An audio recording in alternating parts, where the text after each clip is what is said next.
কি হঠাৎ করে চমকে গেলেন? আমি কিভাবে লন্ডনে এলাম? আরে না, না, ওয়েট। হাই এভরিওয়ান, কেমন আছেন সবাই? আশা করি যে যেখান থেকে দেখছেন খুব ভালো আছেন এবং সুস্থ আছেন। না, না, আমি লন্ডনে যাইনি। আমার হাজব্যান্ড লন্ডন থেকে এই ভিডিওগুলো আমায় পাঠিয়েছে। তাই আমি ভাবলাম এগুলো একটু তোমাদের সাথে শেয়ার করি।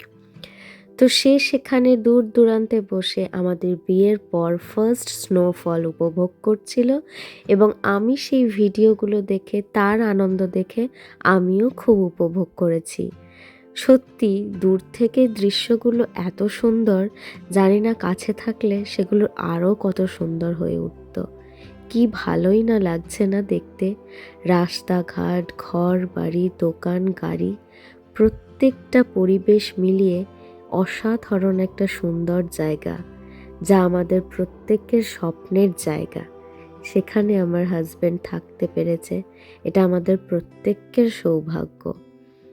তো তারপর আবার কি, ফিরে আসি আমি আমার জায়গায়।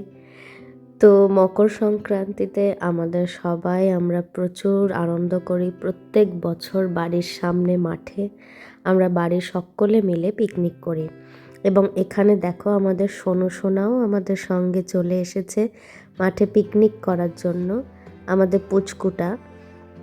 তো ও আমাদের সঙ্গে প্রচুর আনন্দ করেছে, মজা করেছে। তারপরে খাওয়া দাওয়া শেষে আমরা বাড়ি ফিরে যাই এবং নেক্সট দিন আমি আর মা একটু বেরিয়ে পড়েছিলাম বাজারে। তো সেখানে দেখতেই পাচ্ছ সত্যিগুলো দেখে সত্যি খুব ভালো লাগছে, কত ছোট্ট ছোট্ট বড় প্রচুর রয়েছে।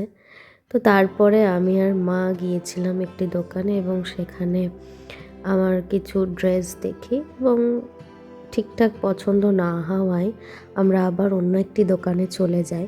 তো যেহেতু সেদিন বুধবার ছিল, তাই বুধবারে বোলপুরের বেশিরভাগ দোকানই বন্ধ থাকে। তো তাই সেরকমভাবে আমাদের সেদিন কিছু কেনাকাটা হয়নি। তো তারপর মায়ের একটু মাথা ঘুরছিল, তাই হসপিটালে গিয়েছিলাম আমাদের নতুন বাড়ির মায়ের ছাদটা প্রেশারটা চেক দেখছিলাম করার জন্য। তো তার পাশেই আমার খালাদের নিম গাছ আছে, তো দেখতে খুবই ভালো লাগছিল আর ওয়েদারটাও খুব ভালো ছিল।